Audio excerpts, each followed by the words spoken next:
Hi, this is Steve Rigolosi, and tonight on Forgotten Mysteries, I have for you Warrant for X by Philip MacDonald.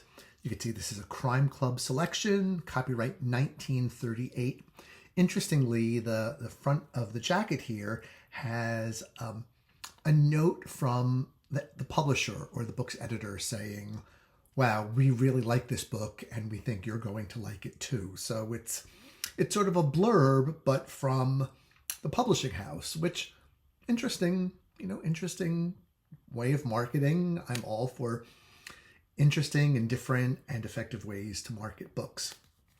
So this one, I was very, very happy to get a copy of this book. They're very, very rare. And when you can find them, they're pretty expensive, but this was a Christmas gift. And I must say I was delighted because I had wanted to read the book for quite some time. It has a great reputation. And I had never read anything by Philip MacDonald before. So before I tell you why I was slightly disappointed in the book, I'll tell you a little bit about Philip MacDonald. A lot of MacDonalds in the mystery field, right? There's Ross MacDonald, also known as Kenneth Miller. There's John D. MacDonald of the Travis McGee fame. And then there is Philip MacDonald here. And I'm sure there are other MacDonalds too. So it can be easy to kind of, mix them up in your head. But they wrote in different eras, and I think they're all worth reading. Of all of them, I probably like Ross MacDonald at the best. But they're all good, and they all made a mark on the genre. So a little bit about Philip MacDonald. He was an Englishman, and he was quite prolific in terms of writing novels and also screenplays, and wrote under a bunch of pseudonyms. And I'm always kind of fascinated by these prolific writers who can just churn out output. And I don't mean that in a condescending way, but some writers, they just like writing is their life, and they can do, dozens or even hundreds of books. Every book I've ever written was for me was like opening a vein, because they take so much out of me. Probably because I consider myself more of an editor than a writer. And so I revise endlessly, until finally it's as done as I can get it. And then when I read or look at the finished product, I think, oh, I should have done A, B, and C. But whatever, this video is not about me.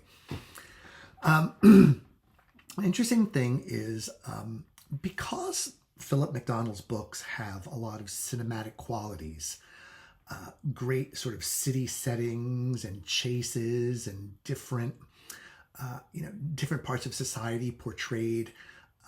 They have a cinematic quality to them. And so you can see why his books were often made into films. This one was made into a film called, I believe it was called The Nursemaid Went Missing, or The Missing Nursemaid, or something like that. And I can tell you, if that was the title on this book, I would not have been able to touch it, or the Friends Who Bought It For Me would not have been able to afford it, because books that are later made into movies, their value skyrockets. I don't get it, but that's the way it is. So let's get a little bit into the book. The book features MacDonald's series character of Colonel Anthony Gethryn, who is a military man, but also an investigator. And he has a bunch of friends at Scotland Yard in the police force. He's also got ties to sort of Fleet Street, the journalism industry. And so he's got a wide variety of helpers out there on the streets when he decides he wants to solve a mystery. And this one starts out really quite intriguingly. A playwright, an American playwright, it has a play that is running successfully in London. His name is Thomas Sheldon Garrett, and he's visiting from the States and just spending some time in London. He's kind of in love with a woman named Avis, like the rental car company. And Early in his stay in London, he kind of gets lost in these winding London streets. Apparently that's very easy to do because, I don't think London has a grid and the city plan goes back to, the Romans. So it's apparently very, very easy to get lost in London, and that's what he does. And he just stops in for a cup of tea, and they seat him at a booth where it's kind of isolated and he can't really see out and other people can't really see in. And he eavesdrops on a conversation between two women who are clearly planning something nefarious. Garrett puts two and two together, and it sounds like the women are conspiring to kidnap someone and or kill someone.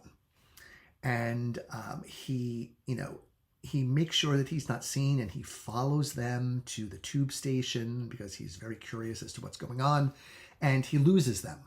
And that's the end of it.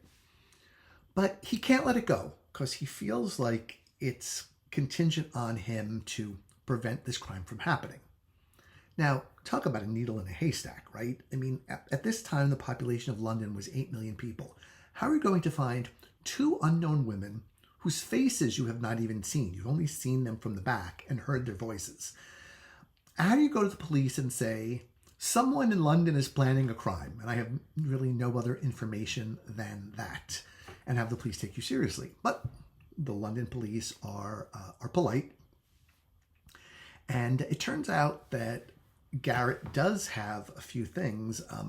When he went back to the tea shop to find out if the waitress there knew anything about these women, it turned out that one of the women had dropped a glove, and the glove had a couple of things in it, including a shopping list. And Garrett gets introduced to Gethryn through his various social situations. And Gethryn's an interesting character because what he believes is that the police force should exist to prevent crime, not to solve crimes. So he is all for a huge police force and making it so that nobody even considers a crime because they know, they're not going to get away with it. So Gethryn is sort of what Garrett is saying appeals to Gethryn because Gethryn believes in preventing crime, and Garrett wants to prevent this crime from happening, even though he's got no personal stake in it whatsoever.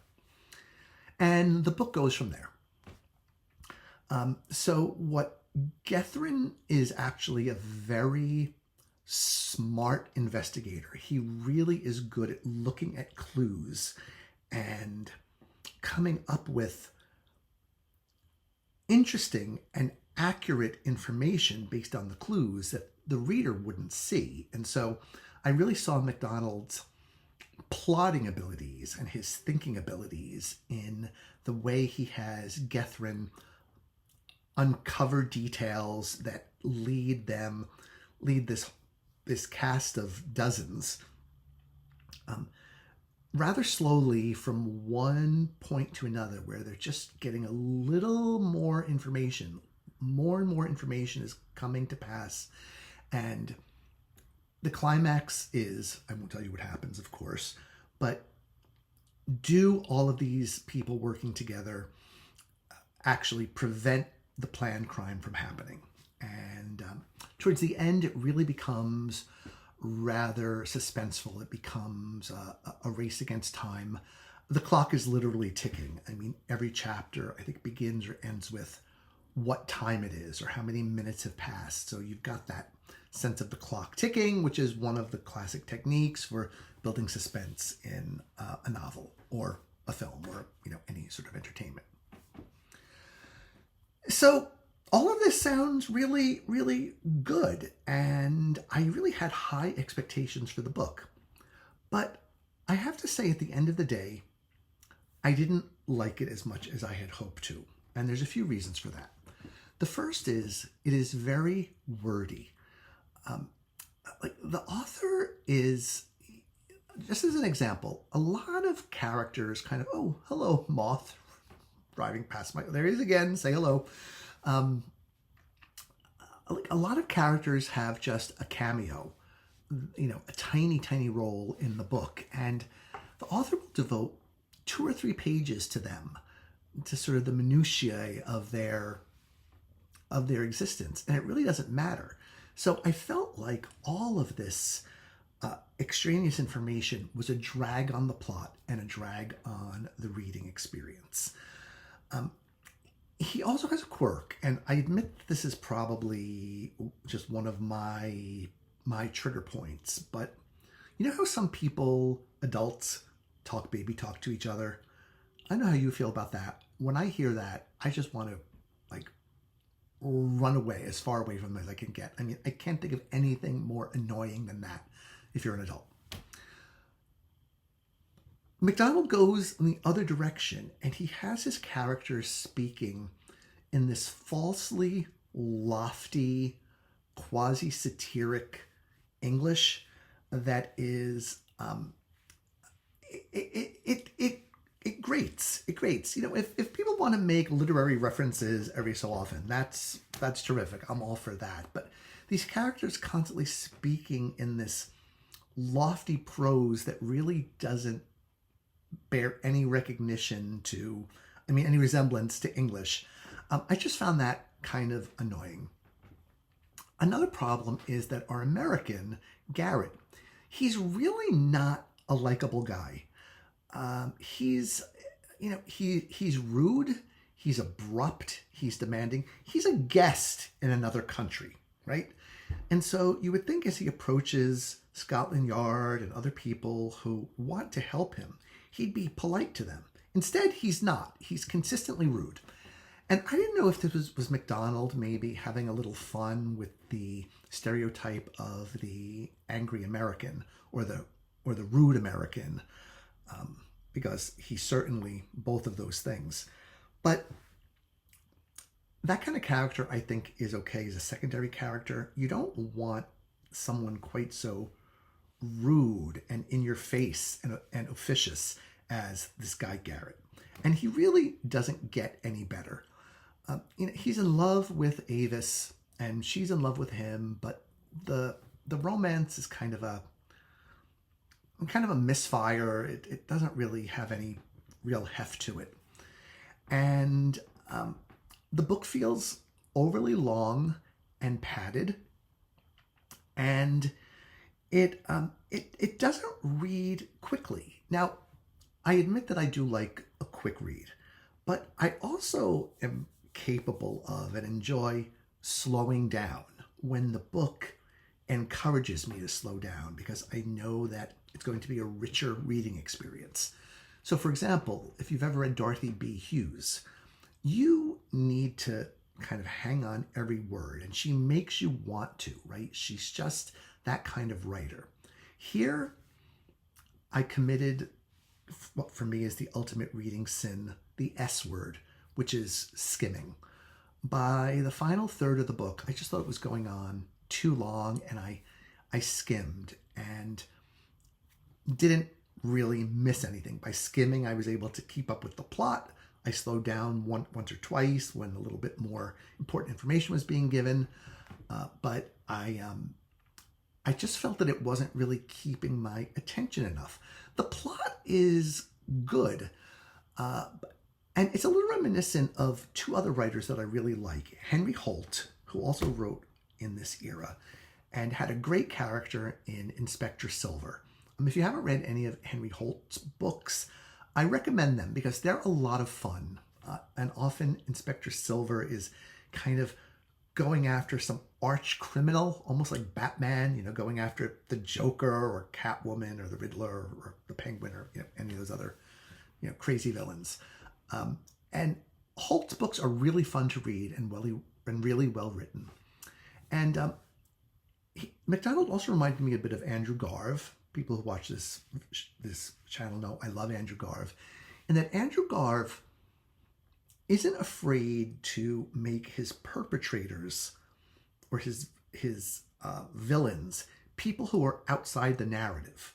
In other words, the villain is someone who is not a character in the book, so you don't really have that sense of surprise of that sweet Aunt Tilly, who you thought was, basically a nun, turns out to be this crazy psychotic killer. You don't get that kind of surprise, but you do get something that feels more like the progress of an investigation.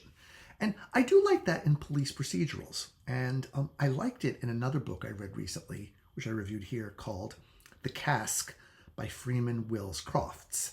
That one had thicker prose, but I wanted to pay attention to all of it. That was not the case here. So I don't want to discourage you from reading the book because it is considered a classic and it's very highly regarded. But I did do some looking around on the web for reviews, and I found that not everybody loves it. That it doesn't really seem to be everybody's cup of tea. And I think I've just told you all of the reasons why. That won't stop me from reading another Philip MacDonald book if I can get one by him, because I always want to give an author a second chance unless they've really done something to piss me off. So I wouldn't say MacDonald did that, but I don't really feel like, sometimes how when you read a book by a new writer, you close it and you think, I've got to get more books by this person immediately before I go to sleep because it was so good. No, I put it down and I said, okay, glad I read it, but not a book that's going to, make my top 1,000 list by any stretch of the imagination. So if you are a Philip MacDonald fan, please, add a comment here. Tell us why you like him. If you read this book and you liked it, tell us why. And that's what I've got for you for now. I'll be back next time with another book for you. And I think it'll be a better review because I started it last night and I think I'm going to like it. Okay, have a good night. Thanks for watching.